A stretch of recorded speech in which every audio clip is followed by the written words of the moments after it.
Hey everyone, I'm Peter Stories, here to guide you today. If you use this video to drift off to sleep, please tap like, hit subscribe, and drop a comment telling me where you're watching from and what time it is there. Now, settle in, get cozy, and let yourself relax.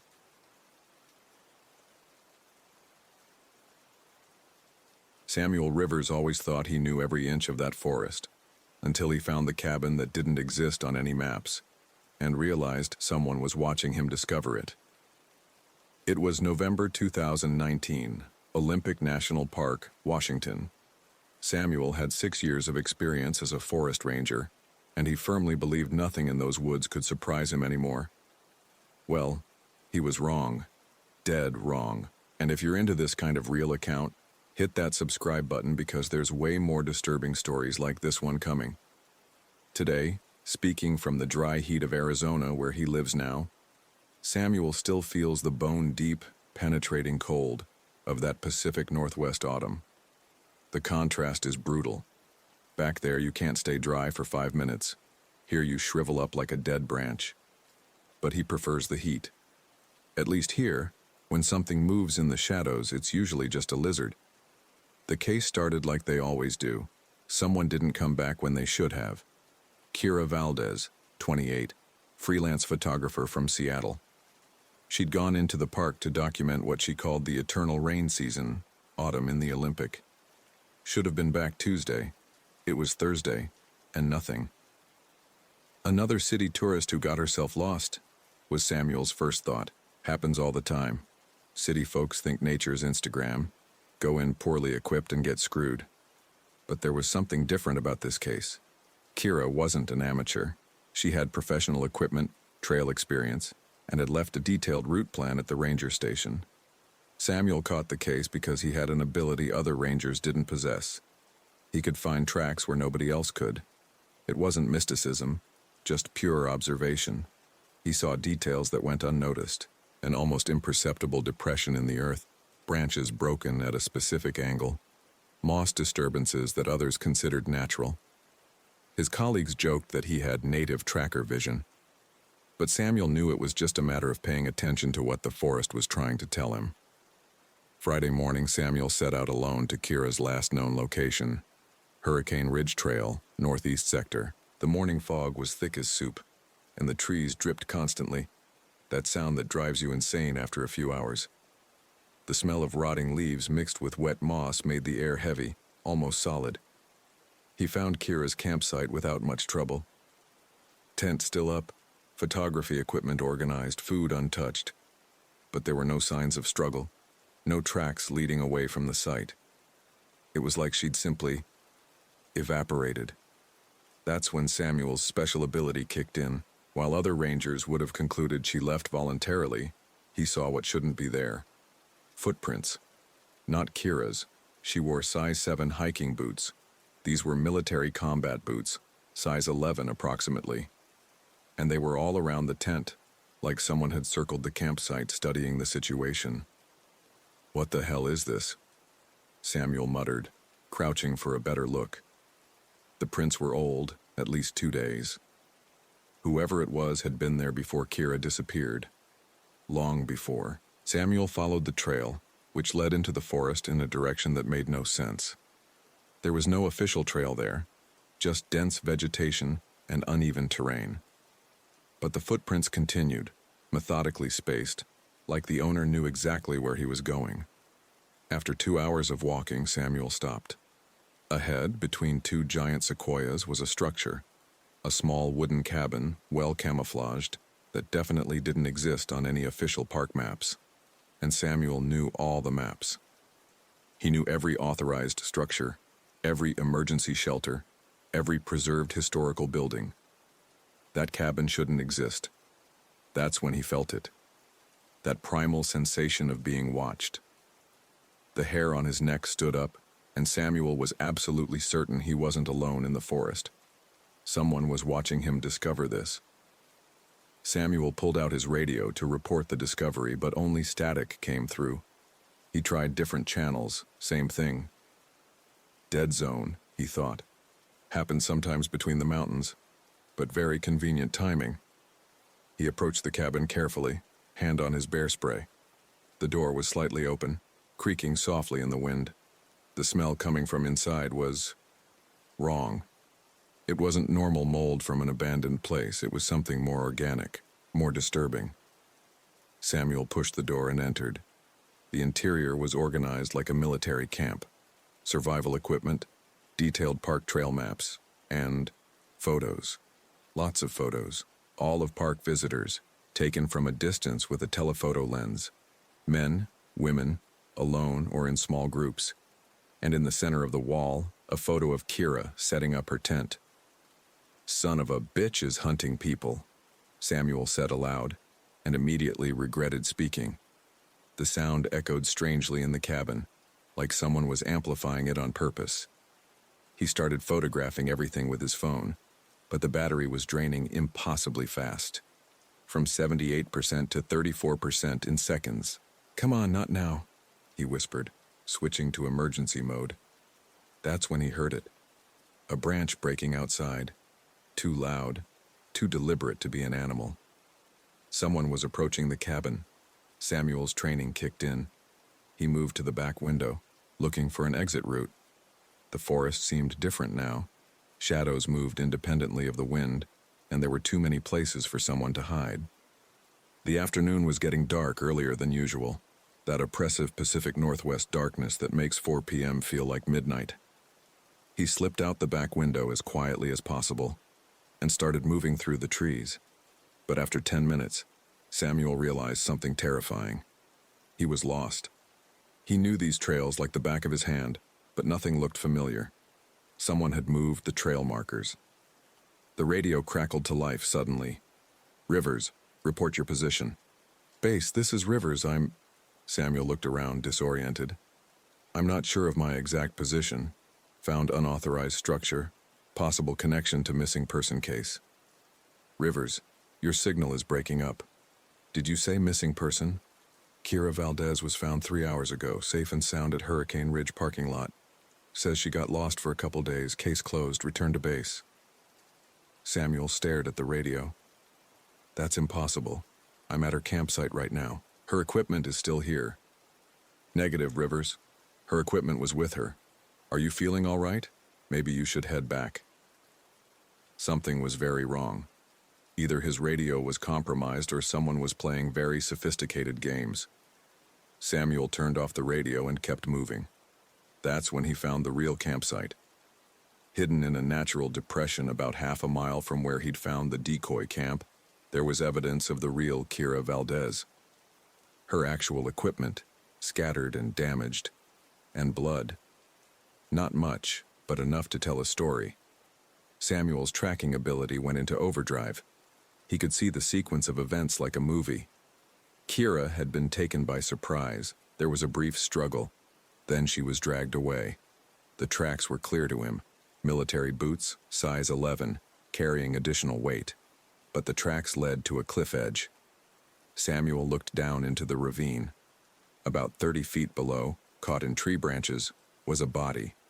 Female, dark hair, photographer's vest. But something was wrong with the scene. The body was positioned too carefully, like it was placed there deliberately. That's when the voice came from behind him. "You know, most rangers would have given up by now." Samuel spun around. A man in military fatigue stood about 20 feet away, rifle in hands but not yet aimed. Mid-40s, weathered face, the confident posture of someone who'd done this before. "Most of your colleagues are civilians playing dress-up," the man continued. "No real survival training, no tactical awareness. They see what I want them to see." "You killed her," Samuel said, hand moving slowly toward his bear spray. The man laughed. "She's not dead, Ranger boy. She's bait. And you just took it." Samuel's blood went cold. "What? The body down there? That's from last month. Different photographer, same type. I keep them around for demonstrations. Your friend Kira is very much alive for now." "Where is she?" "Safe. As long as you cooperate. See, I've been watching you work, Rivers. You're different from the others. You actually know how to track. That could be useful." The pieces fell into place. You want me to hunt for you? I want you to find people for me. People who won't be missed immediately. Solo hikers, loners, the ones who don't check in regularly. You have access to permits, route plans, all the information I need. Samuel felt sick. How many? Does it matter? They come here looking for adventure, right? I give them the ultimate adventure. Most of them don't even fight back. They're so soft, so unprepared. But you, the man smiled coldly. You might actually put up a challenge. You're insane. I'm efficient. 23 years in special forces, 12 confirmed kills overseas, and now I've found a much more entertaining way to use my skills. No politics, no rules of engagement, just pure predator versus prey. Samuel was calculating distances, escape routes. The man was confident, probably overconfident. Military training made people believe they could predict civilian behavior. Here's what's going to happen, the man continued. You're going to walk back to that cabin with me. We're going to have a longer conversation about your future employment. And if you're smart, you'll realize that cooperation keeps you and the photographer girl alive. Samuel nodded slowly, appearing to comply. But his mind was racing. This guy had made one crucial mistake. He thought Samuel was just another civilian park ranger. He didn't know about Samuel's real background.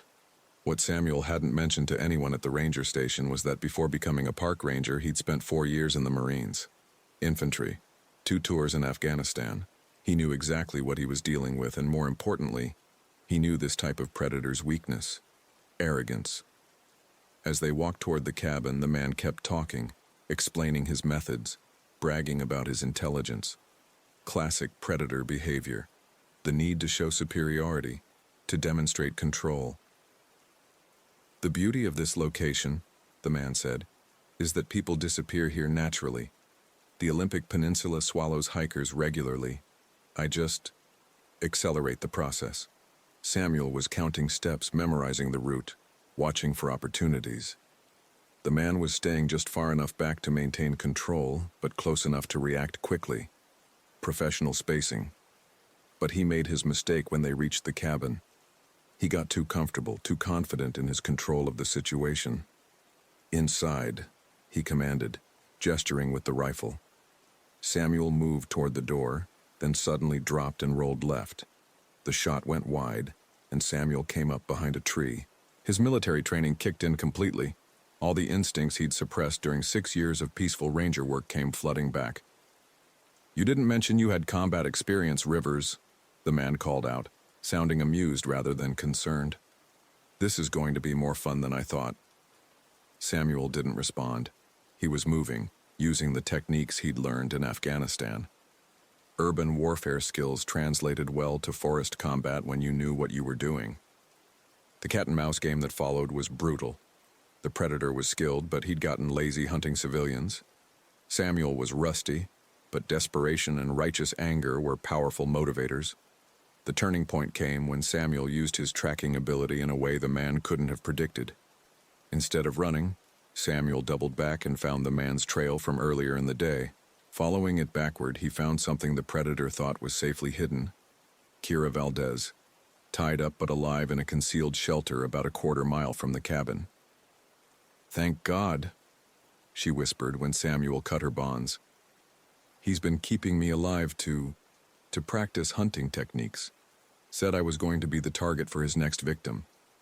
Not anymore, Samuel said grimly. Stay here, stay quiet. I'm going to end this. What happened next? Samuel doesn't talk about much. Even in therapy, some details stay locked away. But the official report says that when backup finally arrived, after Samuel managed to get to high ground and call for help, they found 1 dead ex-military drifter and 2 traumatized but alive park employees. The man had 17 fake IDs, detailed surveillance photos of dozens of park visitors, and evidence linking him to at least 6 disappearances across 3 states over the past 2 years. His arrogance had finally caught up with him when he underestimated the wrong target. Samuel spent 3 months on administrative leave after the incident. PTSD, the department called it. Trauma counseling, psychological evaluation, the whole process. But what really changed him wasn't the violence. He'd seen worse in Afghanistan. It was the realization of what evil could hide in the places he'd thought were safe. He couldn't look at visitors the same way anymore. Every solo hiker was a potential victim. Every suspicious character was a potential predator. The forest stopped being a sanctuary and became a hunting ground where he was constantly on alert. That's why he moved to Arizona. Desert rangers deal with different problems: heat exhaustion, flash floods, getting lost in vast emptiness. Dangerous, sure, but honest dangers. Natural dangers. Not the kind of evil that builds hidden cabins and collects photographs of unsuspecting victims. Samuel works with a missing persons nonprofit now, using his tracking skills to help find people who vanished in wilderness areas. He's found 12 missing hikers in the past 3 years, and probably prevented several tragedies by recognizing predatory patterns that other searchers missed. The experience taught him something important. The most dangerous predators aren't the ones with claws and fangs. They're the ones who look just like everyone else, who use intelligence and planning instead of brute force, who understand that the wilderness can hide almost any crime if you know what you're doing. But it also taught him that even the most dangerous predators have weaknesses: arrogance, overconfidence, the need to demonstrate superiority. And sometimes, those weaknesses are enough for the good guys to win. Kira Valdez still sends him Christmas cards.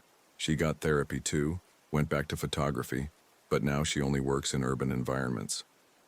Too many shadows in the forest, she told him once.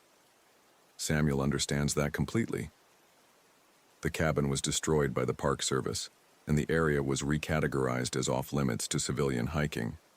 Officially, it's due to unstable geological conditions. Unofficially, it's because some places carry too much darkness to ever feel safe again.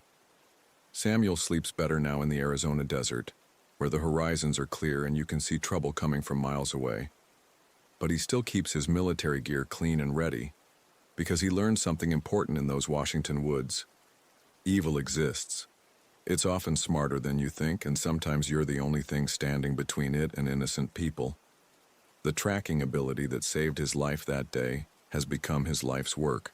He's training other search and rescue volunteers, teaching them to see the signs that others miss, to read the stories that forests tell about the people who pass through them.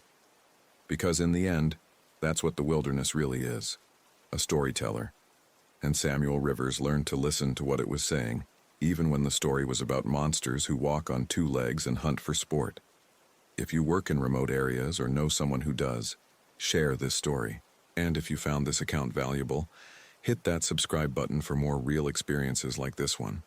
Stay safe out there, and remember, the most dangerous predator in any wilderness is always the one you don't see coming.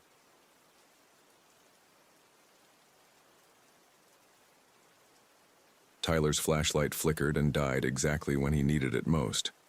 "Son of a bitch," he whispered, trying not to make any sound. 6 hours earlier, he'd been certain he knew what he was doing. Now, crouched behind a fallen log in the pitch-black darkness of Olympic National Park, Tyler understood he'd completely underestimated the situation.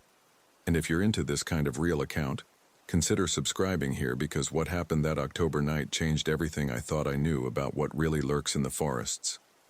Tyler had arrived at Olympic National Park at 2 in the afternoon on a cold Tuesday in October 2019. Back then, he was still a forest ranger, young, confident, and carrying a reputation in the service for finding things other rangers couldn't. Not that he bragged about it, but over the past 2 years, Tyler had developed a kind of sixth sense for tracks and evidence. Where others saw just trampled earth, he could distinguish footprints from 3 days ago. Where others saw branches broken by wind, he saw signs of human passage.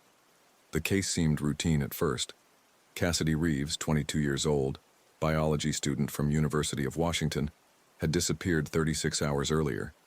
She was doing solo research on native fungi in the region, something about how different mushroom species adapted to climate change. Tyler remembered thinking that at least it wasn't another tourist lost without proper equipment. Cassidy's parents had called for rescue when she didn't respond to daily check-in messages. Her last GPS signal had been near the Hoh River Trail, a moderately difficult path that led to some of the densest areas of the temperate rainforest. Tyler knew the region well. He'd patrolled those trails dozens of times. What should have been a routine search started getting weird when Tyler found Cassidy's tent. Or rather, what was left of it.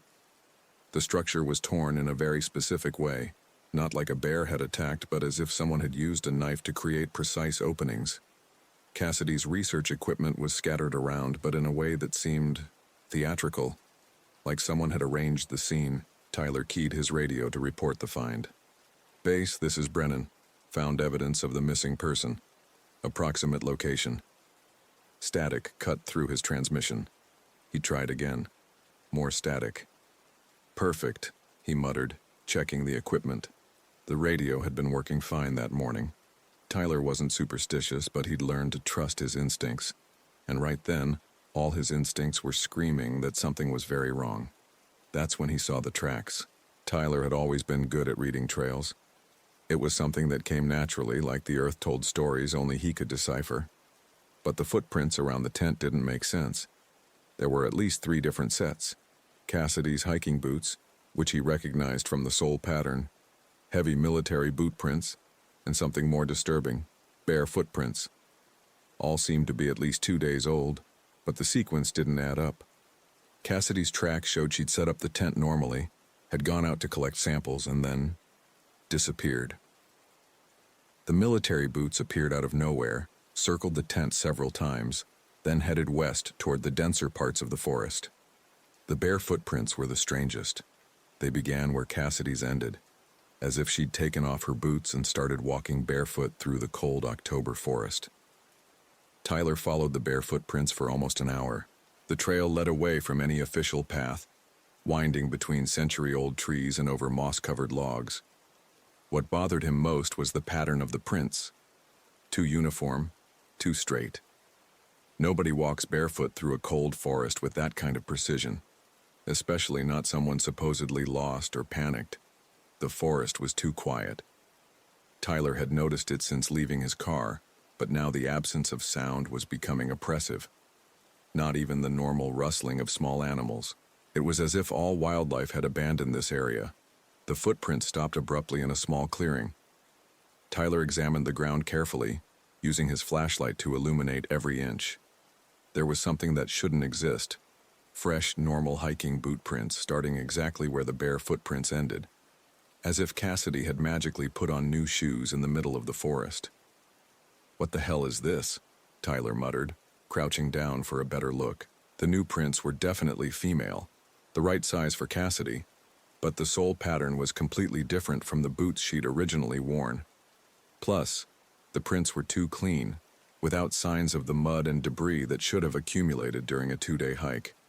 That's when Tyler heard the first sound, a branch breaking somewhere behind him. He spun around quickly, scanning the forest with his flashlight. Nothing, but now he was completely alert. His instincts, which had never failed him before, were at maximum alert. Tyler tried the radio again. Pure static. Checked his cell phone. No signal. "Of course," he grumbled, "because it would be too easy to have communication when you actually need it." He decided to follow the new tracks.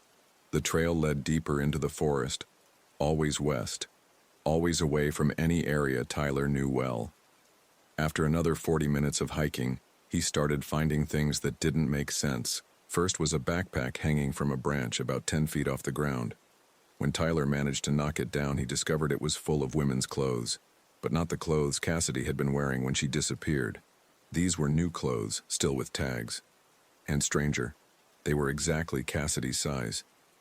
Then it was a pair of new hiking boots, still in the box, carefully placed on a rock in the middle of the trail. The size matched perfectly with the tracks Tyler was following. "Someone's messing with me," Tyler said out loud, not caring about silence anymore. The whole situation had a theatrical quality, like someone was staging a bizarre show. But for what? And where the hell was Cassidy? Tyler continued following the trail for another hour, periodically finding other strategically placed items.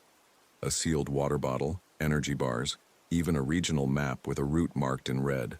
All the items a person lost in the forest would need to survive, placed so any competent tracker would find them. The realization hit Tyler like a punch to the gut. He wasn't following Cassidy. He was following a carefully prepared breadcrumb trail. Someone wanted him to follow this path. Someone was leading him to a specific place.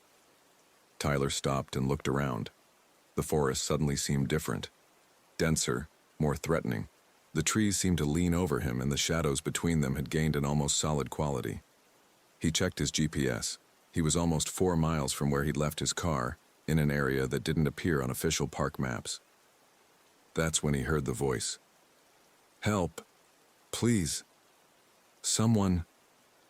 The voice was weak, female, coming from somewhere ahead on the trail. Tyler felt a mixture of relief and apprehension. He'd finally found Cassidy, but why was she following this elaborate route? And who had prepared all this staging? Tyler followed the sound of the voice, which repeated at regular intervals. "Help, please. Someone." Always the same words, always the same tone. When he got close enough, he realized the sound was coming from a small clearing ahead, where he could see a faint light. He approached cautiously, using trees for cover. In the clearing was a small tent, well set up, with a lantern lit outside, and sitting beside the tent with her back to Tyler was a female figure. "Cassidy?" Tyler called softly. The figure didn't move. The voice continued, mechanical. "Help, please, someone."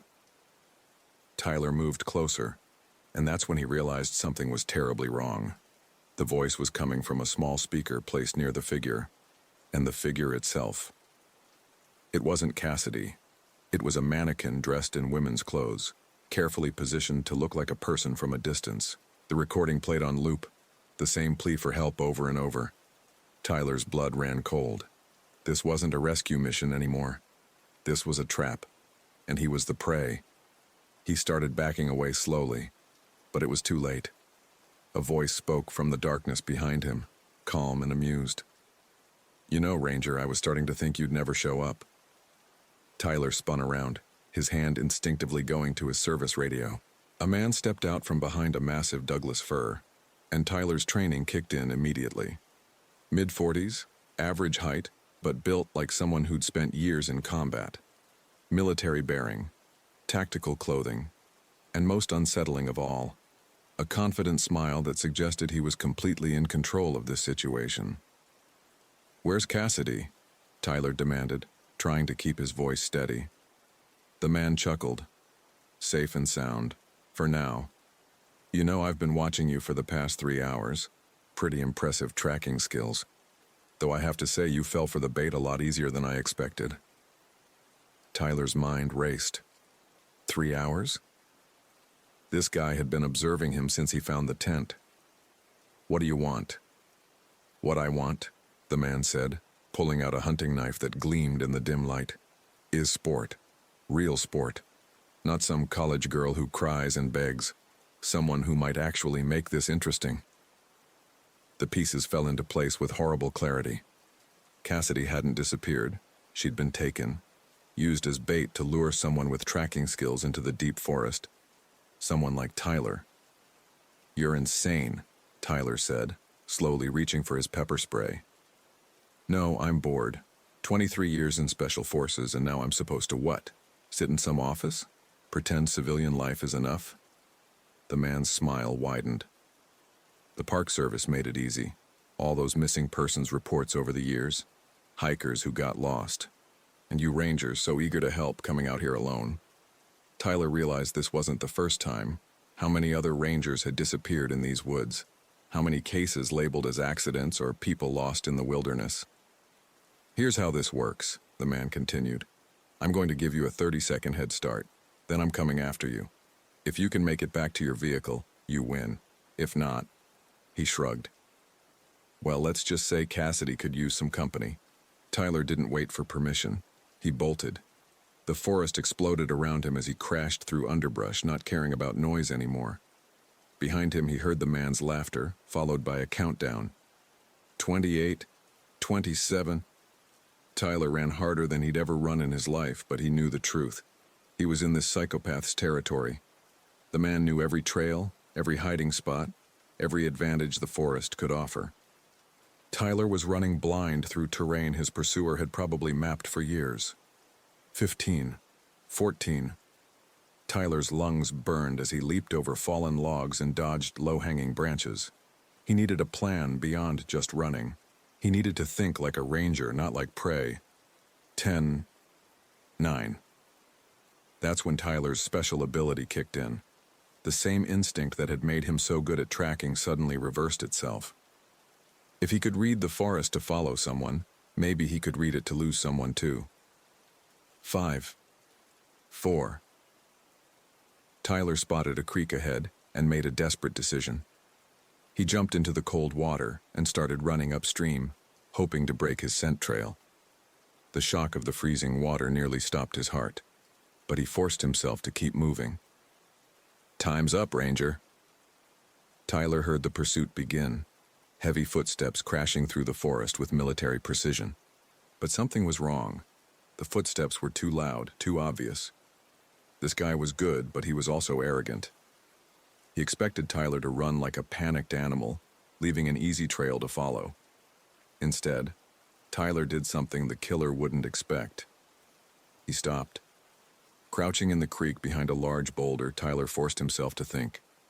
This man had been hunting people in these woods for years, probably decades. He was confident because he'd never faced someone who could actually track. He expected fear, panic, mistakes. Tyler was going to give him something else entirely. Moving as quietly as possible, Tyler climbed out of the creek and started working his way back toward the clearing. Not running away from the killer, but circling around him. It was insane, but his tracking skills worked both ways. He could follow the man's movements by sound and disturbance patterns. The killer was following Tyler's original trail, moving fast and confident. Too confident. He wasn't being careful because he'd never needed to be careful before. Tyler used every technique he'd learned in 2 years of tracking wildlife and lost hikers. He moved from tree to tree, testing each step before putting his weight down, avoiding dry branches and loose rocks. His special ability, the one that let him see signs others missed, now worked in reverse. He could move without leaving signs. It took 20 minutes to get back to the clearing with the mannequin. Tyler approached carefully, listening for any sound of the killer's return. Nothing. The man was still out there, probably wondering why Tyler's trail had suddenly become so hard to follow. Tyler found what he was looking for near the fake campsite, a second pack, military style, containing supplies and equipment, and more importantly, a two-way radio that actually worked. "Mayday, Mayday, this is Ranger Tyler Brennan," he whispered into the device. "I have a hostage situation in Olympic National Park, requesting immediate backup and search and rescue." The response came immediately. "Tyler, this is dispatch. We've been trying to reach you for hours. What's your location?" Tyler quickly gave his GPS coordinates and explained the situation. Backup was at least 2 hours away, but at least now people knew where he was and what was happening. That's when he heard footsteps returning to the clearing. Tyler hid behind the same tree the killer had emerged from earlier, clutching a large rock he'd picked up. The man appeared at the edge of the clearing, moving more cautiously now. Tyler's disappearing act had rattled him. "Very clever, Ranger," the man called out. "But you're only delaying the inevitable. I know these woods better than you know your own backyard." Tyler stayed silent, waiting. The man moved into the clearing, examining the area where his pack had been. When he realized his radio was gone, his demeanor changed completely. "You called for help." It wasn't a question. The killer's voice had lost its amused confidence. That was a mistake. Tyler realized why. If backup was coming, this man couldn't afford to play games anymore. He'd have to kill Tyler quickly and disappear before the Park Service arrived. The hunt was over. But Tyler had one advantage the killer didn't know about. Those tracking skills that had made him special? They'd let him study this man's movement patterns for the past 30 minutes. Tyler knew how he walked, how he turned, how he searched. When the killer moved to check his pack, Tyler struck. The rock caught the man in the temple with a sickening crack. He went down hard, the knife flying out of his grip. Tyler was on him immediately, using his ranger training to restrain the semi-conscious killer with his own gear. It wasn't until Tyler had the man securely tied up that he allowed himself to think about Cassidy.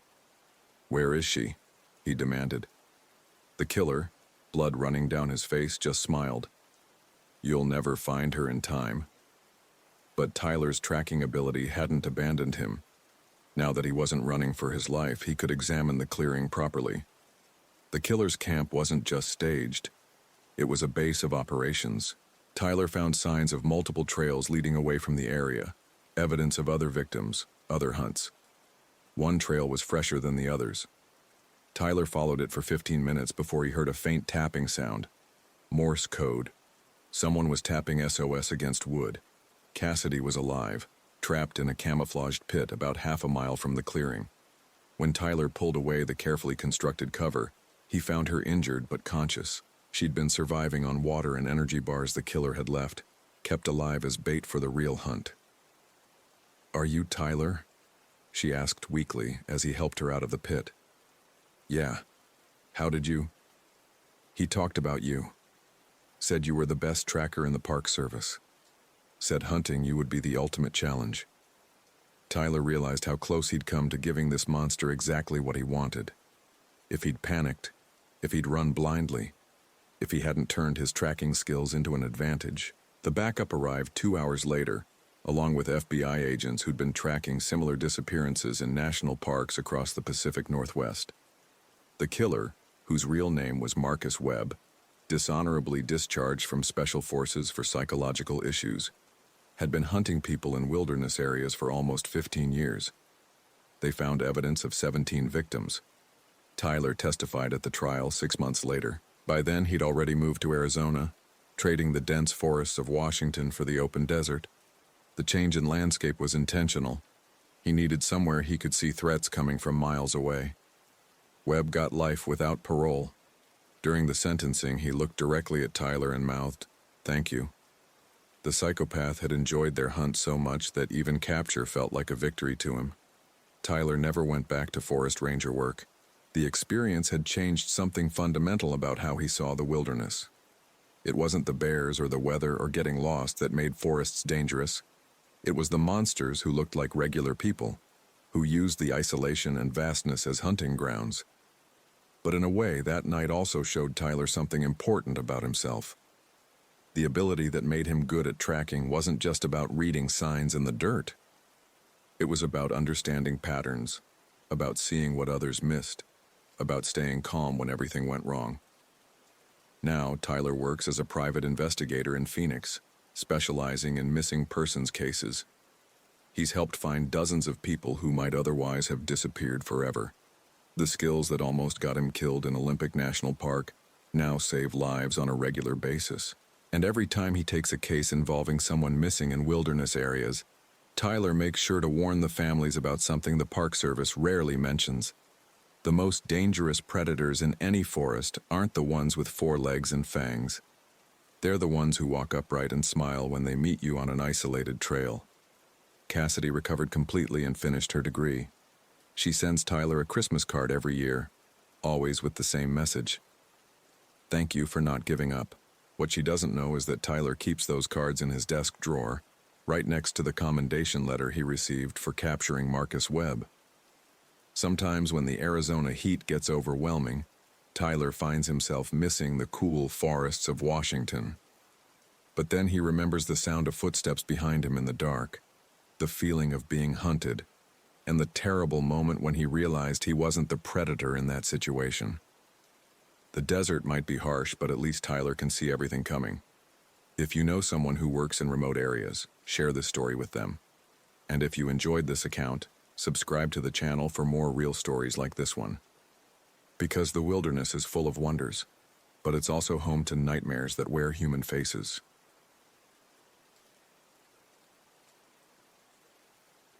Nathan always thought he knew every inch of that forest, until he found the cabin that didn't exist on any maps, and realized someone was watching him discover it. Sitting in his Denver apartment with Colorado snow hitting the window, Nathan can still smell the damp moss of Olympic National Forest. 4 years later, and he still wakes up to the sound of breaking branches. If you're into these kinds of real accounts, Make sure to subscribe because there's plenty more where this came from.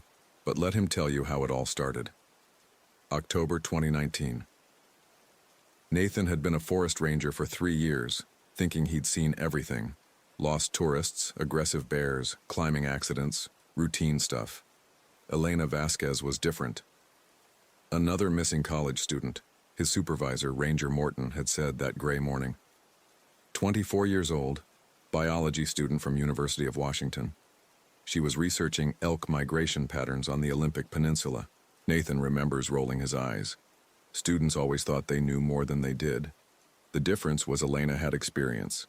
3 consecutive summers doing field research, not the type to just get lost.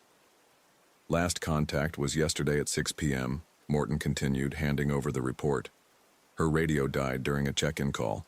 Coordinates she gave put her near the Hoh River Trail, northeast sector. Nathan knew that area. Dense, wet, full of ravines that could snap an ankle in seconds, but it also had excellent cell service at most high points. If Elena was injured, she could call for help. Family? Nathan asked, already knowing he'd be assigned to the case. Parents in Seattle. She was supposed to return this morning. Morton paused. Nathan, you know that area better than anyone. I want you leading the initial search. It was true. Nathan had a weird talent for finding things other people lost, not just people. Equipment, old trails, evidence that other rangers walked right past. His colleagues joked that he must have bloodhound DNA. Nathan never could explain it. He just saw things. 2 hours later, Nathan was at the point where Elena had made her last transmission. The Hoh River ran loud beside the trail, masking sounds. Yellow maple leaves covered everything like a slippery carpet, perfect for hiding footprints. But Nathan found her footprints anyway. Hiking boots, size 7, specific sole pattern he'd memorized from the report. The tracks followed the main trail for about 200 meters, then veered sharply left into dense growth that most people would avoid. Strange. Elena was too experienced to leave the trail without reason. Nathan followed the tracks for almost an hour, using a combination of visual cues and intuition he'd never been able to explain to other rangers. A dried mud mark here, a broken branch there, a slightly displaced stone. Like reading a book only he could see. The footprints stopped abruptly in a small clearing. Nathan stopped, analyzing the scene. Elena's backpack dumped on the ground, partially open. Research notebook scattering loose pages in the wind. Camping equipment spread out like she'd been interrupted while setting up camp. But there were no signs of struggle, no blood, and stranger still, no other footprints. Nathan activated his radio. Base, this is Nathan. Found evidence in northeast sector. Elena's backpack and gear, but no sign of her. Static. Then Morton's distorted voice. Copy, Nathan. Other tracks in the area? Negative. Looks like she just vanished. Hold position. Sending backup. Nathan switched off the radio and continued analyzing the scene. Something was wrong, but he couldn't identify what. His instincts, the same ones that made him find invisible trails, were screaming alarms. That's when he saw it. A mark on a nearby tree trunk. Small, like someone had removed a piece of bark with a knife. Fresh. Recent. Nathan approached. It wasn't random vandalism. It was an arrow, pointing deeper into the forest. What the hell? He muttered. Following the arrow's direction, Nathan found another similar mark on a tree 50 meters away.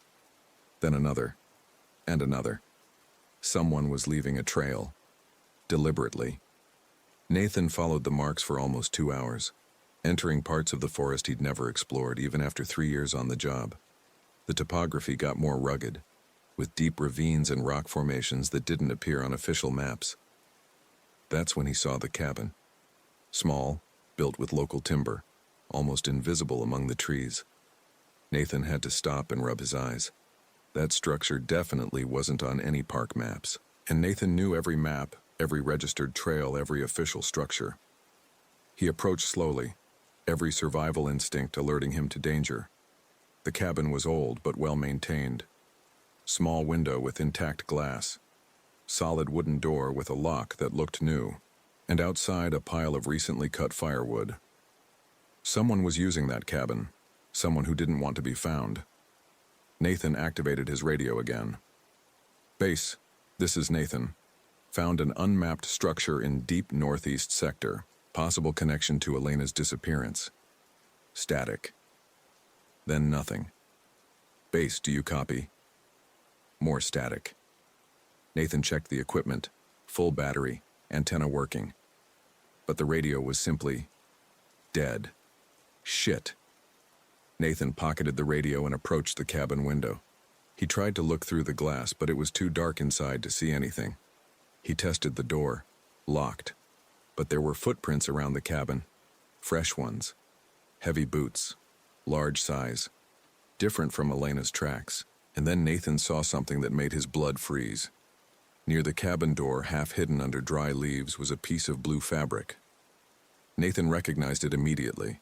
It was from the jacket Elena was wearing in the report photo. She had been here. Recently. Nathan pulled out his flashlight and began examining the area around the cabin more carefully. His tracking abilities, normally automatic, were now in hyperfocus mode. Every mark on the ground, every broken branch, every disturbance in the vegetation. There were 2 trails leading from the cabin. One went back toward the main trails, probably how whoever built the cabin came and went without being detected. The other trail, more recent, led deeper into the forest, toward the deep ravines. And that trail clearly showed 2 people, the heavy boots and Elena's hiking shoes. Nathan felt his stomach tighten. Elena had left the cabin, but not alone. He started following the more recent trail, his mind racing through possibilities. Kidnapping? But who would build a clandestine cabin in the middle of Olympic National Forest to abduct people, and why? The trail led Nathan through increasingly difficult terrain. Loose rocks, fallen logs, small waterfalls that made the ground slippery and dangerous. Any normal person would have lost the trail in minutes, but Nathan wasn't normal. He saw signs where others saw only random forest, a footprint in soft mud near a stream, a handprint on a rock where someone had braced themselves to climb, a strand of dark hair caught on a low branch. Elena had passed this way. And recently, Nathan continued following the trail for another hour, daylight beginning to disappear through the dense tree canopy. October in Washington meant darkness by 5 p.m., and Nathan could feel the temperature dropping. The trail led him to the top of a small ravine. Nathan stopped at the edge, looking down. About 20 meters below, he could see what appeared to be another clearing, and smoke, a small campfire. Nathan carefully descended the ravine's side, using trees and rocks for support. The closer he got to the bottom, the more he could hear sounds, low voices, at least 2 people. He approached the edge of the clearing, hidden behind a large rock formation, and looked. There was an improvised campsite.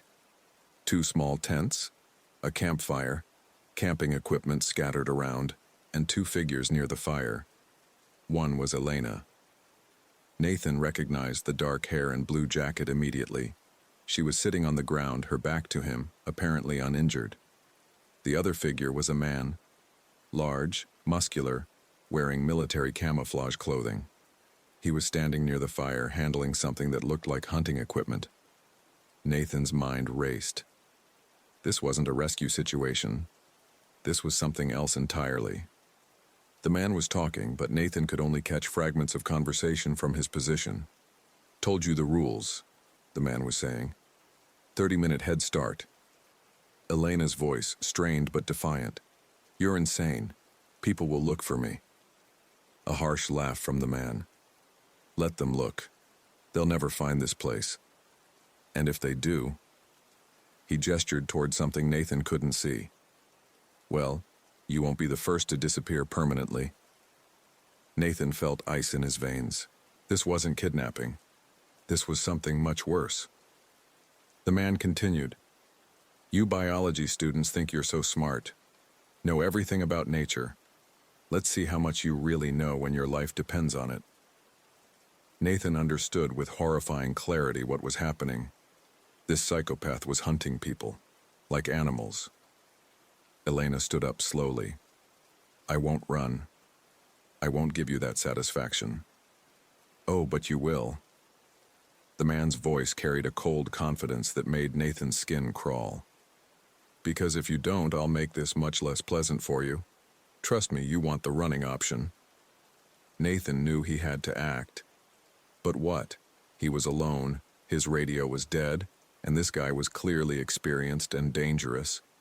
Nathan had basic ranger training, but nothing that prepared him for confronting an armed psychopath. His mind calculated options. Go back for help? That would take hours, and Elena would be dead by then. Try to create a distraction? Too risky. Try to take the guy down directly? Suicide. That's when Nathan noticed something that might give him an edge. The man was so focused on intimidating Elena that he wasn't paying attention to his surroundings, and Nathan's tracking skills worked both ways. He wasn't just good at following trails, he was good at moving without leaving them. If he could get close enough, Nathan began moving slowly around the perimeter of the clearing, using every technique he'd learned for moving silently through the forest. The man continued talking, his voice getting more threatening. See, Elena, I've been doing this for 3 years now. Started with hikers, moved up to experienced outdoors people like yourself. You'd be surprised how quickly survival instincts break down when real fear kicks in. 3 years. Nathan felt sick. How many people had this monster killed? The best part, the man continued, is that I know these woods better than any park ranger, better than any search team. I was special forces before this. Spent 2 tours in Afghanistan hunting Taliban in terrain just like this. Tracking, trapping, killing, it's what I do. Elena's voice was shaking now. Why? Why do this? Because I can. Because out here, I'm God. And because watching the light go out of someone's eyes when they realize they're going to die, there's nothing quite like it. Nathan was close enough now to see the man clearly. Tall, maybe 6'3", built like someone who spent serious time in the gym. Military-style haircut, multiple tactical knives visible on his belt, and what looked like a pistol in a shoulder holster. But he was also arrogant, standing with his back partially toward Nathan's position, completely confident that no one could approach without him knowing. Big mistake.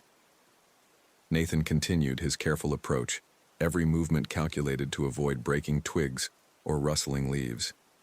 His tracking skills, honed over years of following almost invisible trails, made him hyper-aware of how to move through the forest without leaving signs.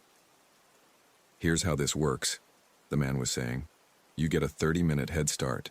After that, I come hunting. If you can evade me until dawn, you win. You get to live. And if you catch me? Well, let's just say the rules change significantly. Nathan was 15 feet away now, close enough to see the sick smile on the man's face, close enough to act. Elena looked around desperately. What if I refuse to run? Then I break your legs and we play a different game. Trust me, you prefer the running option. Nathan made his decision. He had one chance and it had to be perfect. The man had turned slightly, adjusting something in his pack. His back was partially to Nathan, and his attention was completely on Elena. Nathan rushed forward, staying low, aiming to tackle the man from behind and hopefully get control of one of those weapons. He almost made it. At the last second, some sixth sense made the man start to turn. Nathan's tackle caught him in the side instead of the back, sending both men tumbling toward the fire. What the fuck?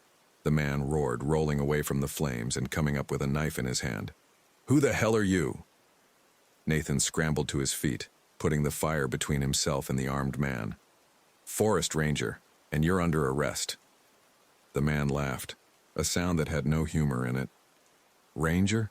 Jesus Christ, they sent one fucking ranger? He looked Nathan up and down dismissively. Kid, you have no idea what you just walked into. Let the girl go, Nathan said, trying to keep his voice steady. Backup is on the way. No, it's not. The man's confidence was unshakable. Your radio's been jammed for hours. I've got equipment that makes sure no one can call for help within a 5-mile radius. And this place? He gestured around. I've been using it for 3 years. No one's ever found it. No one ever will. Elena had backed away from both men, looking for escape routes. The man noticed. Don't even think about running, Elena. Not yet. Your ranger friend here just changed the game. He grinned at Nathan. Tell you what, ranger boy, let's make this interesting. You want to play hero? Fine, you can take Elena's place. Nathan, Elena whispered. Don't listen to him. Nathan, is it? The man's grin got wider. Well, Nathan, here's your choice. You can try to fight me right now, in which case I kill you both immediately. Or you can play my game, give you both a head start, hunt you together. More sporting that way. Nathan calculated odds. This guy was armed, experienced, and clearly had done this before.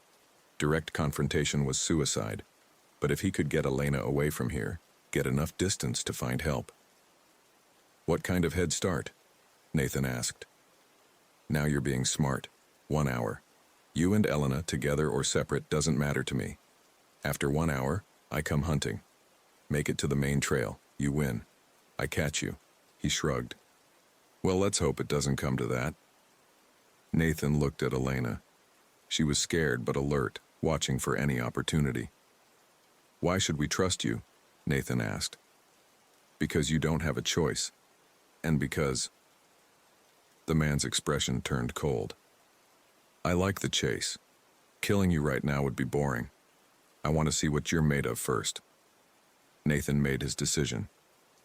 Deal. But if we make it, you let us go, completely. If you make it to the main trail by dawn, sure, you're free to go. The man checked his watch. It's 7 p.m. now. You've got until 8 p.m. to get moving. After that, he patted the pistol at his shoulder. I suggest you start moving. Nathan grabbed Elena's hand. Come on. They backed away from the fire slowly, the man watching them with that sick smile. Oh, and Ranger? The man called out. I should mention, I know these woods like they were my backyard. Every trail, every shortcut, every hiding place. You might want to keep that in mind. Nathan and Elena reached the edge of the clearing. The man made an exaggerated show of checking his watch again. 1 hour starting now. Better run. Nathan and Elena crashed through the forest, putting distance between themselves and the psychopath as quickly as possible. Nathan's mind was racing, trying to calculate their best route back to the main trails. Nathan, Elena gasped as they ran. He's not lying. He knows these woods. He brought me through paths I've never seen, and I've been studying this area for 3 years. How long were you with him? Since yesterday evening. He grabbed me while I was setting up camp, brought me to that cabin. He's been playing with me. Psychological torture. Telling me about other people he's hunted. Nathan felt sick. How many others? At least 6 that he told me about. Hikers, campers, researchers like me. All missing persons cases that were never solved. They reached the top of the ravine where Nathan had first spotted the smoke. He paused, trying to orient himself. Which way did you come in? He asked Elena. I have no idea. He brought me through routes that aren't on any map. Nathan, I think he's been creating his own trail system through parts of the forest that nobody uses. Nathan understood. This was why the man was so confident. He wasn't just hunting in the forest. He had essentially created his own private hunting preserve in one of the most remote areas of Olympic National Park. How much time do we have? Elena asked. Nathan checked his watch. 43 minutes before he starts hunting. He won't wait the full hour. What? He told me about his other hunts. He always says 1 hour, but he usually starts after 30 or 40 minutes. Psychological warfare. Makes you think you have more time than you do. Nathan's blood went cold. They needed to move faster. He started leading Elena through the forest, using his tracking abilities in reverse, looking for the most difficult terrain to follow, the rocky areas that wouldn't hold footprints, the water features that would mask their scent. But as they moved, Nathan realized something that made his stomach sink. The man was right. Nathan knew the official trail system, but this area, this deep into the wilderness, was largely unmapped, and if the psychopath had been operating here for 3 years, he would know shortcuts and routes that didn't exist on any ranger map. Elena, Nathan said as they climbed over a fallen log. Your research, did you ever map this area? Some of it, but not this deep. Nathan, I think we need to accept that he knows this terrain better than either of us. Nathan stopped moving. There had to be another way to think about this. Elena, in your research, did you notice anything unusual about animal behavior in this area? Actually, yes. Elk populations have been avoiding this entire region for the past 2 years. I thought it was because of increased human activity, but now you know there was increased human activity, just not the legal kind. Nathan's mind was working through the problem. The man had advantages, local knowledge, weapons, experience. But he also had weaknesses, and the biggest weakness was arrogance. The psychopath was so confident in his abilities that he was treating this like a game.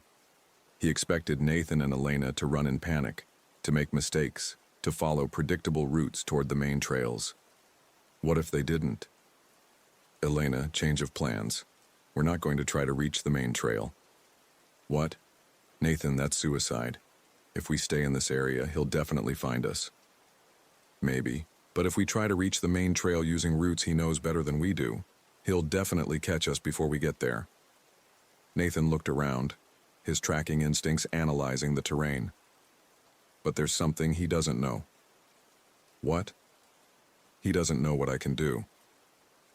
Nathan had never fully explained his tracking abilities to anyone, mostly because he didn't understand them himself.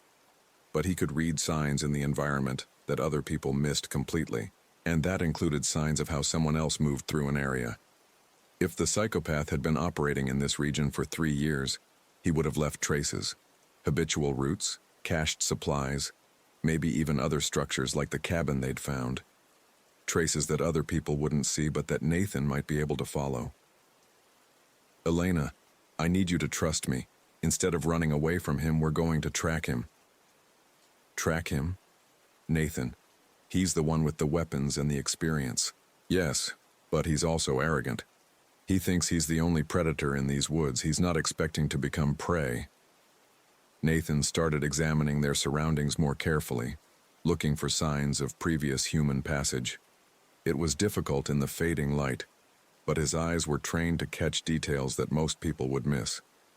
There, a tree with bark scarred in a specific way, like someone had regularly used it as a handhold while climbing, and there, a patch of ground that was more compacted than it should be, suggesting regular foot traffic. He's been using this area as a highway, Nathan realized. Elena, I think I can follow his regular routes. If we can find his supply caches, maybe even find evidence of his other victims. Nathan, we need to get out of here. We need to call for help. With what? He jammed our communications, remember? And even if we could call for help, how long would it take for a full search team to get here? Hours. By then we'd be dead. Nathan checked his watch. 28 minutes left, if the man kept his word. Probably less. Elena, I have an idea, but it's risky. Riskier than being hunted by a psychopath? Maybe. Nathan looked around the area one more time, his mind forming a plan. What if we turn this around? What if instead of him hunting us, we make him come to us on our terms? How? Nathan found what he was looking for, another set of the tree markings that had led him to the cabin originally. This psychopath had created an entire navigation system for himself through this area. We follow his trail markers back to the cabin. That's his base of operations, right? It's where he keeps his supplies, probably where he's cached weapons and equipment. Nathan, that's insane. That's exactly where he'd expect us to go. No, it's not. He expects us to run toward the main trails, toward civilization. He doesn't expect us to go back to his own territory. Nathan started following the tree markers, his tracking abilities allowing him to spot signs of regular passage that would be invisible to most people. Elena followed reluctantly. What's the plan when we get to the cabin? She asked. We even the odds. He's got weapons and experience, but that cabin is also his weakness. It's where he keeps things he doesn't want discovered. If we can get inside. And if he catches us there? Nathan found another trail marker. Then at least we go down fighting instead of running. They moved quickly but carefully through the forest, Nathan reading the signs of the psychopath's regular routes like a book. Every broken branch, every worn spot in the undergrowth, every place where someone had regularly passed. It was like following a ghost highway through the wilderness. After 20 minutes of careful movement, they could see the cabin through the trees. Nathan motioned for Elena to stop, and they crouched behind a large fallen log to observe. The cabin looked exactly as Nathan had left it. No lights, no movement. But that didn't mean it was empty. "How do we know he's not already back?" Elena whispered. "We don't, but we're running out of time and options." Nathan checked his watch. 8 minutes until the man said he'd start hunting. Probably less than that in reality. "Elena, I'm going to check the cabin. If something goes wrong, I'm not leaving you. If something goes wrong, you run. Find the main trail, get help, tell them about this place." Nathan moved toward the cabin, using every silent movement technique he'd learned. The door was still locked, but Nathan noticed something he'd missed earlier. The window latch looked loose. He carefully tested it. The window slid open with barely a sound. Nathan boosted himself through the window, landing silently inside the cabin. He immediately pulled out his flashlight, keeping the beam low and covered. What he saw made his blood freeze.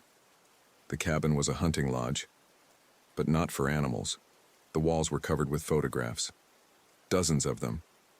Pictures of people in the forest, hiking, camping, completely unaware they were being watched. Red X's were marked over some of the faces. Elena's photo was there, taken from a distance while she was setting up her research equipment. Nathan's photo was there too, taken earlier that day while he was examining Elena's abandoned campsite. This psychopath had been watching them for hours before making his move. Nathan forced himself to focus. There had to be something useful here. He searched quickly through the cabin, finding a cache of weapons, knives, a rifle, ammunition, maps of the area with routes marked that definitely weren't on any Park Service maps, and a journal. Nathan opened the journal, scanning quickly. Pages of detailed notes about previous victims, hunting strategies, psychological profiles. And then Nathan found the entry that made everything clear. October 14th, 2019. New target acquired. Elena Vasquez, biology student. 3 years experience, overconfident in her abilities. Will be excellent sport. Location: Ho River Trail, Northeast Sector. October 15th, 2019. Target acquired successfully, using standard cabin approach. Initial psychological conditioning proceeding well. Note: possible complication. Park ranger assigned to search. Nathan Crowley, 3 years service. Reviewing his file. No special training beyond basic ranger certification. Should not pose significant threat, but worth monitoring. Update: ranger located cabin site. Tracking skills above average but nothing exceptional. May add him to the hunt if opportunity arises. 2 targets better than 1. Nathan felt sick. This monster had been planning everything from the beginning, and he'd researched Nathan too.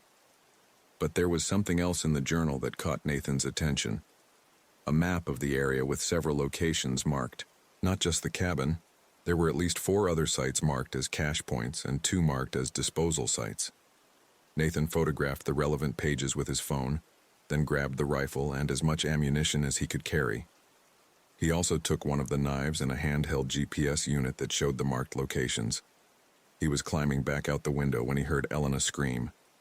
Nathan dropped to the ground and ran toward the sound, rifle ready. He found Elena 50 yards from the cabin, backed against a tree facing the psychopath. "Well, well," the man said, noticing Nathan approaching with the rifle. "Look what we have here. The ranger boy found my private collection." Nathan kept the rifle trained on the man, but he noticed the psychopath didn't seem particularly worried about it. "Smart move, going for the weapons cache," the man continued conversationally. "Shows you're thinking tactically. But you made one mistake." "Which is?" The man smiled. "That rifle isn't loaded. I never keep loaded weapons in storage. Basic safety protocol." Nathan's heart sank, but he didn't lower the rifle. "Maybe I found the ammunition too." "Maybe you did. Feel free to try loading it. Just remember that while you're fumbling with bullets, I'll be introducing your girlfriend to my knife." Nathan quickly calculated distances and options. The man was standing about 10 feet from Elena, close enough to reach her before Nathan could load the rifle, even if Nathan had managed to load it in the cabin. "Here's what's going to happen," the psychopath said. "You're going to put down that rifle. Then we're going to finish what we started." "The deal was we get to run," Nathan said. "The deal was you get a head start. Your time's up."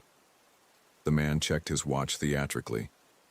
"Actually, your time was up 10 minutes ago. I just wanted to see if you'd try something clever." Nathan didn't move. "Put down the rifle, Ranger boy. Last warning." Nathan lowered the rifle slowly but didn't set it down completely. The man took a step toward Elena. That's when Nathan noticed something that changed everything. The ground around where the man was standing showed signs of regular use. Heavy foot traffic, disturbed vegetation. But more importantly, Nathan could see other signs. Drag marks in the dirt, leading away from this spot toward one of the disposal sites marked on the map. This was where the psychopath brought his victims for the final act. But that also meant Nathan knew something the man didn't expect him to know. Nathan had spent the last hour learning to read the killer's patterns, his regular routes, his operational habits. For the first time since this nightmare started, Nathan had an advantage. "You know what?" Nathan said, straightening up. "You're right, I can't load this rifle fast enough to save Elena." The man's grin widened, finally showing some sense. "But you made a mistake too." "Really? And what's that?" Nathan looked directly at the killer. "You think you're the only one who knows how to track in these woods." Before the man could respond, Nathan whistled sharply, a ranger emergency signal that echoed through the forest. The man spun around, confused. "What the hell was that?" "That," Nathan said, "was a signal to the backup team that's been following your trail for the last hour." It was a complete lie. Nathan was hoping to create doubt, to make the man second-guess himself. But what happened next surprised everyone. There was an answering whistle from the forest about 200 yards away. The psychopath's confidence wavered for the first time. "That's impossible. I've been monitoring all radio frequencies.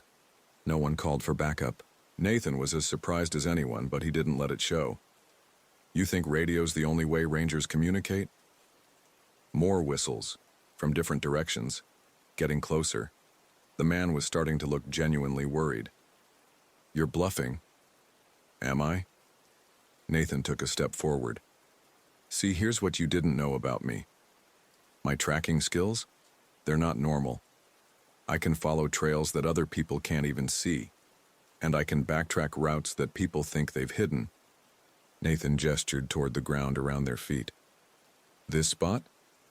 I know this is where you brought your other victims. I can see the drag marks from their bodies. I can see the blood stains you thought you'd cleaned up. And I've been leaving trail markers for the last hour." The whistles were getting closer. Nathan had no idea who it was, but he was going to use it. "You know what else I found in your cabin?" Nathan continued. "Your journal, with the locations of all your cache sites and disposal areas, and photos of all your victims, including ones the police never found." For the first time, the psychopath looked genuinely shaken.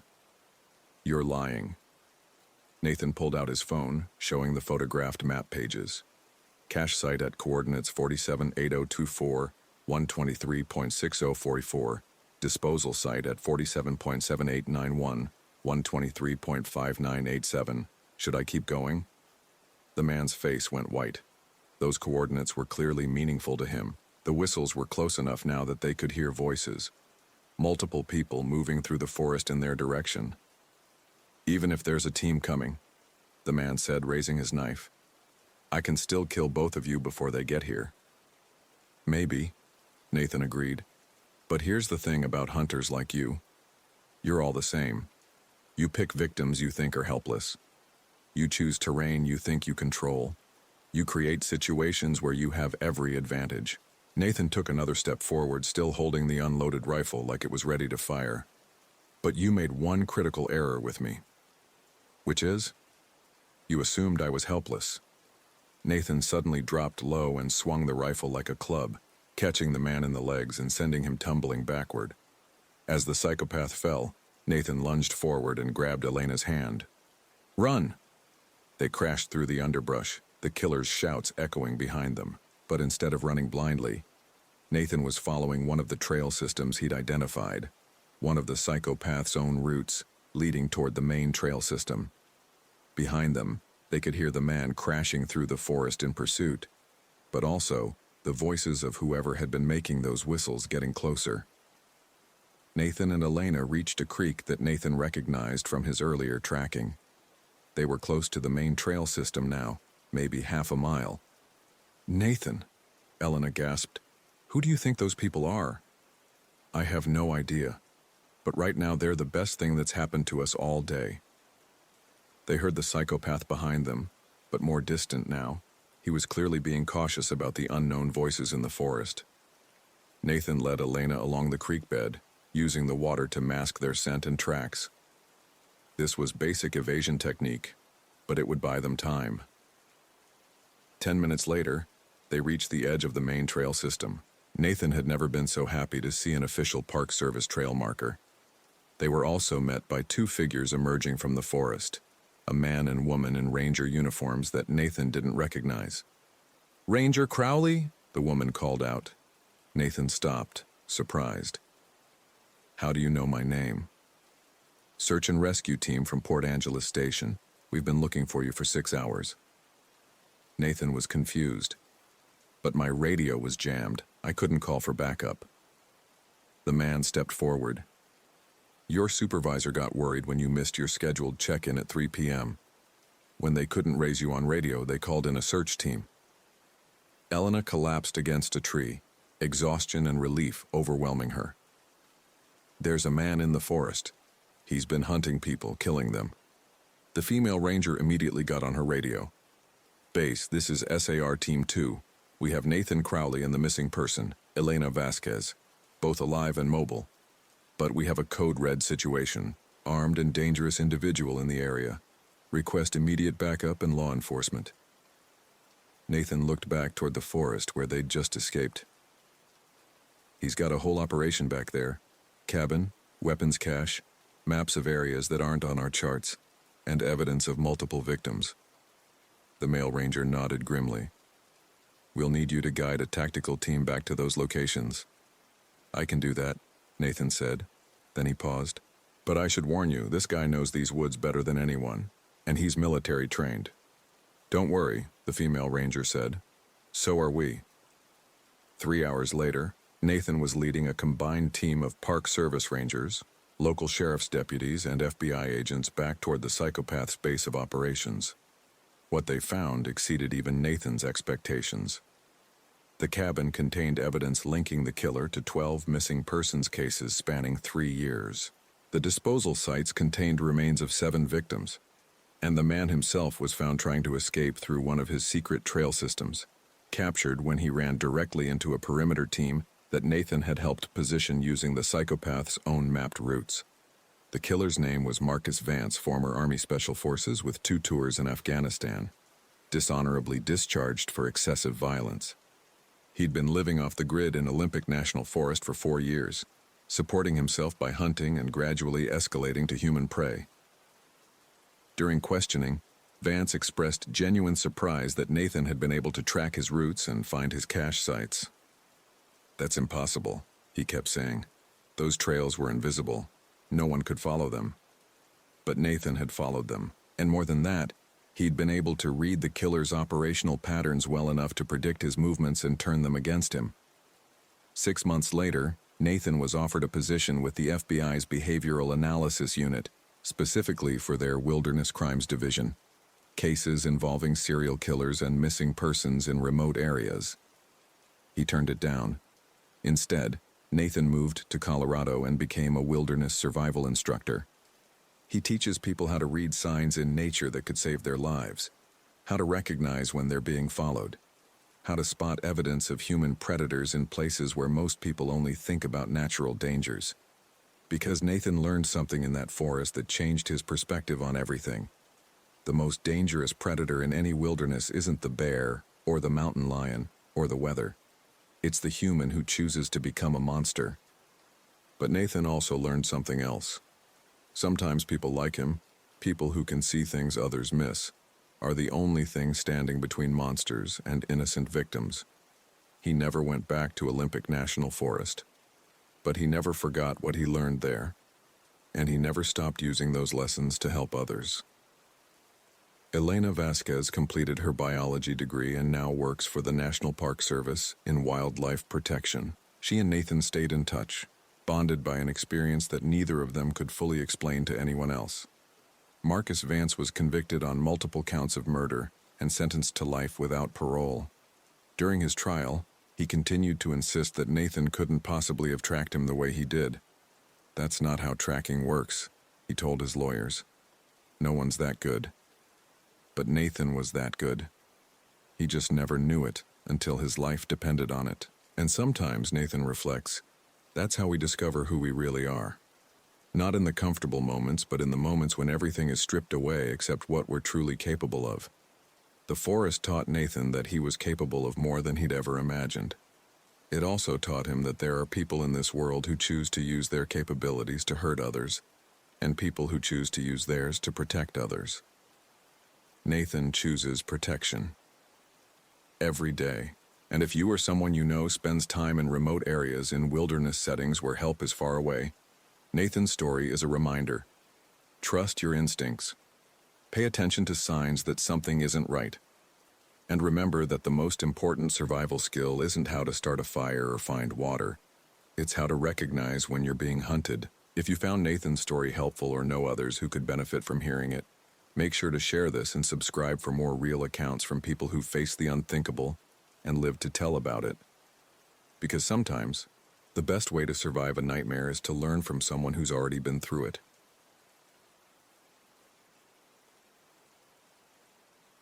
Morgan Pierce's radio crackled with static at the exact moment he found the torn tent, blood on the trees, and a trail that shouldn't have been there. It was October 2019, and Morgan still believed he knew every inch of Olympic National Park. 5 years as a forest ranger in those Washington mountains had given him a confidence that, at that moment, was about to be shattered in ways he never could have imagined. If you're enjoying this story, don't forget to subscribe to the channel, because what comes next will show you that sometimes nature isn't the most dangerous predator out there. Morgan had always possessed a peculiar talent for finding things others couldn't. Tracks in impossible places. Evidence that other rangers, even the veterans, simply couldn't see. It was as if the forest spoke to him in a different way. Over the past 2 years, this gift had become legendary among his colleagues. If there's something lost in those woods, they used to say, Morgan will find it. 3 days before that macabre discovery, the station had received a call about Vera Blackwood, a 28-year-old freelance photographer documenting wildlife. Her last known location was near the Hoh River Trail, and she should have returned on Monday. It was Thursday, and no one had heard from her. Morgan had been assigned to lead the search, a responsibility he took perhaps too seriously. Vera wasn't just another case file. She was an experienced professional, someone who knew safety protocols. People like her didn't simply vanish without leaving traces. But there he was, staring at a dark blue North Face tent partially destroyed, with blood splatters forming a grotesque pattern on the surrounding sequoias. The fabric had been cut from the inside out, not torn by animal claws, but deliberately perforated with a sharp blade. "Central, this is Morgan Pierce, code 247, he murmured into the radio, keeping his voice low. "I've found evidence of violence at the coordinates I sent. Need immediate backup." The radio responded with more static, then silence. Morgan tried again. "Central, please respond. I have a situation here." Nothing. The device that had worked perfectly an hour earlier now emitted only a ghostly hiss. In Washington state, dead signal zones weren't uncommon, but the timing of this failure left Morgan with a knot in his stomach. That's when he saw the trail. Human footprints, 2 different people, heading toward the dense interior forest. One set was clearly female, size 7 hiking boots, sole pattern Morgan immediately recognized, Salomon X Ultra 3. The others were larger, masculine, heavy military boots that left impressions too deep in the moist soil. What disturbed Morgan wasn't just finding the tracks. It was realizing they followed a specific pattern. The woman in front, the man behind, maintaining a constant distance of approximately 6 feet. This wasn't a casual hike. It was a controlled pursuit. Morgan followed the trail for almost an hour, using his natural tracking ability that had made him famous in the Forest Service. The footprints told a story he preferred not to understand. At one point, the female boots showed signs of running, longer strides, deeper impressions at the toe area. Soon after, the steps normalized again, as if she'd been forced to slow down. The forest was too quiet. October in Olympic National Park usually reverberated with sounds of animals preparing for winter. But at that moment, not even birds were singing. It was as if all wildlife had fled the area.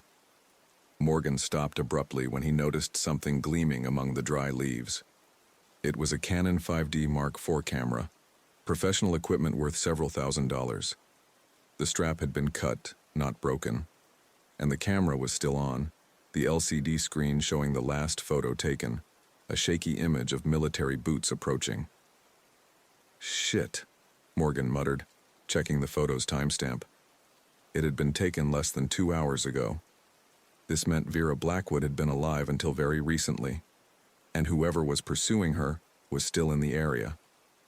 Morgan activated his equipment's GPS and marked the camera's location. Then he stored the equipment in his backpack and continued following the trail, but now with utmost caution. Every step was calculated to make minimal noise. The trail led him through a narrow ravine he didn't recognize despite years exploring that region. The tracks became more erratic here, as if Vera had started stumbling or staggering. Occasional blood drops punctuated the path, not enough to indicate a fatal wound, but enough to show she was injured. That's when Morgan heard the sounds. First, a low, muffled moan coming from what seemed to be northeast. Then, a male voice, calm, controlled, almost conversational. Morgan couldn't make out the words, but the tone was deeply disturbing. There was a casual familiarity in the voice, like someone giving routine instructions. Morgan approached slowly, using silent movement techniques he'd learned during training. The dense vegetation provided adequate cover, and the damp ground helped muffle his steps. Through the foliage, he finally saw them. Vera Blackwood was tied to a tree with military rope, clearly injured but conscious. Her hiking clothes were torn, and there were deep scratches on her arms and face. But what shocked Morgan most was the expression in her eyes. It wasn't panic or despair. It was pure rage. The man responsible for her situation had his back to Morgan, but even without seeing his face, certain characteristics were immediately obvious. Approximately 6'1", tall, athletic build, shaved head, and movements that demonstrated extensive military training. He wore professional quality camouflage and carried equipment Morgan recognized as Special Forces gear. "You know what the problem is with you forest rangers?" the man was saying, his voice carrying an accent Morgan couldn't identify. "You think you know these forests better than anyone, but I've been studying these terrains for years. I know every trail, every hiding spot, every place where radio signals don't work." Morgan felt an icy chill run down his spine. This wasn't an opportunistic kidnapping. It was something planned, systematic. "Your ranger buddy should be on his way," the man continued, checking a military watch on his wrist. "They always send someone when a person goes missing, always follow the same protocols, and always underestimate what they're facing." That's when Morgan understood the terrible truth. Vera Blackwood wasn't the primary victim. She was bait. This psychopath had orchestrated the entire scenario to lure a forest ranger into an elaborate trap. The torn tent, the blood on trees, the deliberately obvious trail. Everything had been prepared to create exactly the situation Morgan found himself in now. Morgan tried his radio again, but continued receiving only static.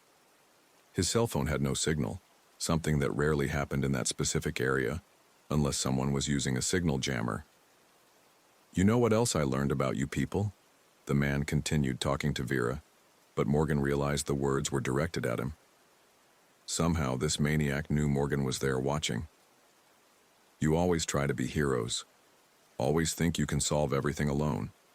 Never ask for help until it's too late. Morgan needed to make a quick decision.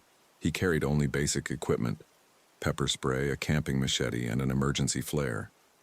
Against someone with military training and professional equipment, his chances in a direct confrontation were minimal. But Morgan had an advantage the antagonist didn't expect. His tracking gift worked both ways. He didn't just find tracks, he knew how to leave none. Slowly, Morgan began moving in a wide semicircle around the kidnapper's position. Each step was carefully planned to avoid dry branches, crunchy leaves, or any surface that might betray his location. His years of forest experience would finally serve for something beyond finding lost campers. Morgan's plan was simple: flank the antagonist, use his emergency flare to disorient him, then attack with pepper spray before he could react. It wasn't a brilliant plan, but it was what he had. He was almost in position when his foot encountered something that shouldn't have been there: a taut steel cable, stretched between two trees about 6 inches off the ground. A trap. The cable connected to a mechanism Morgan couldn't see completely, but which obviously had been designed to detect movement. The psychopath wasn't just waiting for a forest ranger to show up. He'd prepared the entire perimeter with alert devices. "Skillful," a voice said behind Morgan. "More skillful than I expected." Morgan turned slowly, hands raised. The man was about 10 feet away, pointing a pistol directly at Morgan's chest. Up close, his eyes were cold and calculating, and there was a jagged scar running from his left ear to the corner of his mouth. "Let me guess," the man said with a predatory smile. "Morgan Pierce, right? 5 years of service, search and rescue specialist, known for extraordinary ability to find lost people. 29 cases successfully solved in the past 2 years." Morgan didn't respond, but his blood ran cold. This maniac had researched him, knew exactly who would come to investigate Vera's disappearance. "You were harder to lure than I expected," the man continued, keeping the weapon steady. "Most rangers would have called for backup the moment they found the tent, but you decided to investigate alone. Arrogance or just stupidity?" "Who are you?" Morgan finally asked, keeping his voice controlled. "Someone who got bored hunting deer and elk," the man replied casually. "My name is irrelevant. What matters is that you're going to provide me with much more entertainment than your friend over there." Morgan glanced quickly toward where Vera was tied. She was still conscious, but there was something in her eyes that suggested she was planning something. "Let's do this," the psychopath said. "You get a 5-minute head start. You can run, hide, do whatever you want. After that, I come after you. If you can survive until dawn, I'll let both of you go. If you can't..." He shrugged. "Well, I'll have 2 new additions to my collection." "What collection?" Morgan asked, though he wasn't sure he wanted to know the answer. The man nodded toward a direction behind Morgan. "Take a look." Morgan turned and felt his stomach churn. Partially hidden among the trees were at least 6 sleeping bags arranged in an organized row. Even from a distance, Morgan could see they weren't empty. "Hunters, hikers, a couple of other rangers," the man said with disturbing pride. "You'd be surprised how many people get lost in these woods every year. The beauty of Olympic National Park is that it's so vast, so dense, that bodies can disappear forever." Morgan's mind raced. This wasn't just about him and Vera. This monster had been operating for who knows how long, using the park's vastness as his personal hunting ground. 5 minutes starts now," the man said, consulting his watch again. "I suggest you make them count." Morgan looked once more at Vera, who mouthed something he couldn't understand. Then he turned and ran. But Morgan Pierce didn't run randomly. Despite the terror flooding his system, his analytical mind was working. This psychopath might know the park well, but Morgan had something the killer couldn't account for: an almost supernatural ability to read the forest itself. As he moved through the dense undergrowth, Morgan wasn't just running. He was reading every detail of the terrain around him. The psychopath had chosen this area for a reason. It was isolated, difficult to reach, and far from any main trails. But Morgan began to notice patterns in the landscape that didn't make sense. Broken branches at specific heights, disturbed earth in places where no animal would dig. Small, reflective objects placed strategically in trees. This maniac hadn't just set up camp here, he'd turned the entire area into a killing ground, complete with trail markers, escape routes, and hunting blinds. But here's where the killer made his first mistake. He assumed Morgan would behave like his previous victims. Panic, run aimlessly, make noise, leave obvious tracks. Instead, Morgan was using his tracking skills in reverse, moving through the forest like a ghost. 3 minutes into his head start, Morgan found what he was looking for. A game trail that led uphill toward a rocky outcropping. It was barely visible, the kind of path only deer used, but it would take him to higher ground where he could observe the killer's movements. As he climbed, Morgan's mind was cataloging everything he'd seen. The sleeping bags, the professional equipment, the careful planning. This wasn't some random psychopath. This was someone who'd been perfecting his hunting technique for years. The 5-minute mark passed, and Morgan heard movement below. The killer was beginning his hunt, but he was making a crucial error. He was following the obvious trail Morgan had deliberately left during the first minute of his escape, a trail that led in the opposite direction from where Morgan actually was. From his position on the rocky outcrop, Morgan could see through the trees.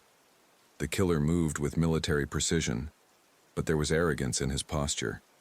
He expected this to be easy, another terrified victim running blindly through the woods. That's when Morgan saw something that changed everything. The killer wasn't alone.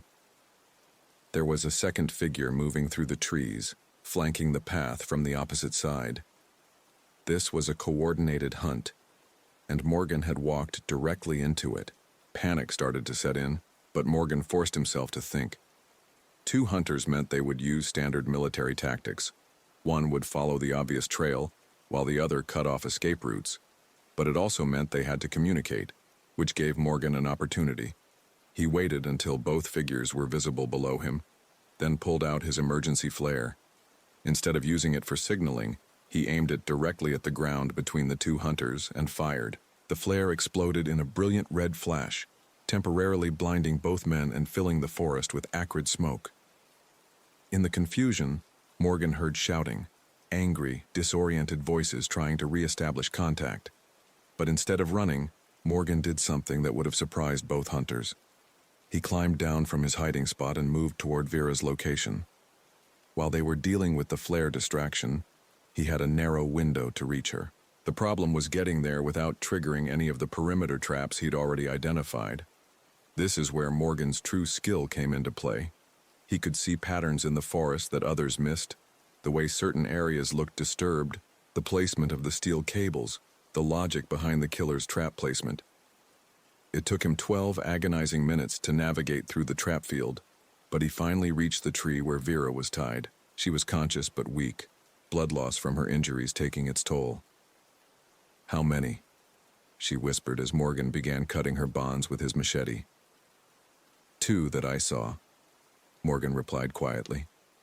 "Maybe more." "There's only one," Vera said, her voice gaining strength. "The second figure you saw was me. He's been using me as bait for hours, moving me around to create the illusion of multiple people." Morgan's blood ran cold. If there was only one killer and Morgan had just revealed his position with the flare, the sound of breaking branches behind them confirmed his worst fear. The killer had found them. "Well, well," the familiar voice said. "Cleverer than I gave you credit for, but not clever enough." Morgan turned to see the killer emerging from the tree line, no longer carrying the pistol, but instead holding what looked like a military crossbow. The arrogance was still there, but now it was mixed with irritation. "You cost me some equipment with that flare stunt," the man said, loading a bolt into the crossbow. "I'm going to make sure you pay for that." But Morgan had spent those crucial minutes doing more than just freeing Vera. He'd been reading the ground around the tree, and he'd noticed something the killer had missed in his arrogance. The soil composition here was different, softer, less stable. "You know what your problem is?" Morgan said, deliberately echoing the killer's earlier words. "You think you know everything about hunting, but you've never been hunted by someone who can read this forest better than you can." The killer laughed. "Big words from someone who's about to become part of my collection." That's when Morgan stepped backward, directly onto a specific patch of ground he'd identified during his approach. As his weight hit the soft earth, the entire area gave way, revealing a natural sinkhole that the killer had unknowingly set up his position directly above. The crossbow bolt went wide as the killer fell into the depression, his arrogant confidence finally shattered. Morgan heard the satisfying sound of expensive equipment breaking as the man hit the bottom of the 8-foot hole. "That's for underestimating forest rangers," Morgan said, looking down at the trapped killer. "And for thinking you could turn our park into your personal hunting ground." The killer was injured but conscious, shouting threats and demands from the bottom of the sinkhole. Morgan ignored him, focusing instead on getting Vera to safety. He activated his emergency beacon, which worked perfectly now that they were away from the killer's signal jammer, and within 2 hours, a search and rescue helicopter was extracting them from the forest.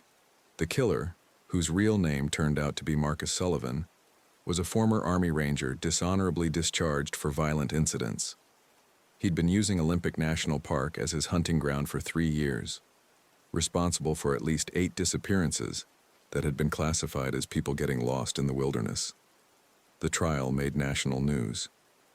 Sullivan showed no remorse, even bragging about his hunting skills to reporters. But what he never understood was that his greatest mistake wasn't underestimating Morgan's tracking ability. It was underestimating the forest itself. The very environment he thought he controlled had been turned against him by someone who truly understood it. Vera recovered fully from her injuries and wrote a book about the experience that became a bestseller. She still photographs wildlife, but now she carries GPS beacons and satellite communicators wherever she goes. As for Morgan, the experience changed him profoundly. The confidence he'd had in his abilities was replaced by something deeper, a respect for the thin line between civilization and chaos, and an understanding that the most dangerous predators don't always have claws and fangs. He transferred to Arizona 6 months later, trading the dense forests of Washington for the open desert landscapes around Phoenix. The climate here is completely different. Dry heat instead of perpetual dampness, vast open spaces instead of claustrophobic tree cover. But the change of scenery was exactly what he needed. Morgan now works as a consultant for search and rescue operations across the Southwest, and his tracking skills have helped solve dozens of cases. More importantly, he's become an advocate for better safety protocols in national parks, working to ensure that what happened to Vera, and to Sullivan's other victims, never happens again. The most satisfying part of his new life is training young rangers in advanced tracking techniques. He teaches them not just how to find evidence, but how to read the stories that landscapes tell, how to distinguish between natural patterns and human interference, how to trust their instincts when something feels wrong. The forest will always tell you the truth, he tells his students. You just have to know how to listen. Every few months, Morgan gets updates on Sullivan's situation. The former Army Ranger is serving 8 consecutive life sentences in a maximum security prison in Washington state. According to reports, he spends most of his time in solitary confinement, having proven unable to adapt to any environment he can't control. Morgan sometimes wonders if Sullivan ever thinks about that October night, trapped in a hole in the ground, all his careful planning undone by his own arrogance. He hopes so. He hopes the man remembers the moment he realized he wasn't the apex predator he thought he was. But mostly, Morgan tries not to think about Sullivan at all. The desert has been good for his healing process. There's something about the openness, the way threats are visible from miles away, that helps him sleep at night. In Washington, danger could be hiding behind any tree. Here in Arizona, you can see it coming. The work continues, though. Every missing person case, every search and rescue operation, every training session with new rangers, it's all part of the same mission that started in Olympic National Park. Making sure people make it home safely. Making sure the wilderness remains a place of wonder, not terror. And if you know someone who works in remote areas, share this story with them. Subscribe to the channel for more true accounts like this one. Because sometimes the most important thing you can do is make sure people understand that while nature can be dangerous, the most extreme threats in any wilderness are often other human beings. Morgan Pierce learned that lesson the hard way, in a forest that nearly became his grave. But he survived. He adapted. And he spent every day since then making sure others don't have to face those same terrors alone. The radio crackled with static that October night. But now, his voice comes through clear and strong, training the next generation of protectors who keep our wild places safe.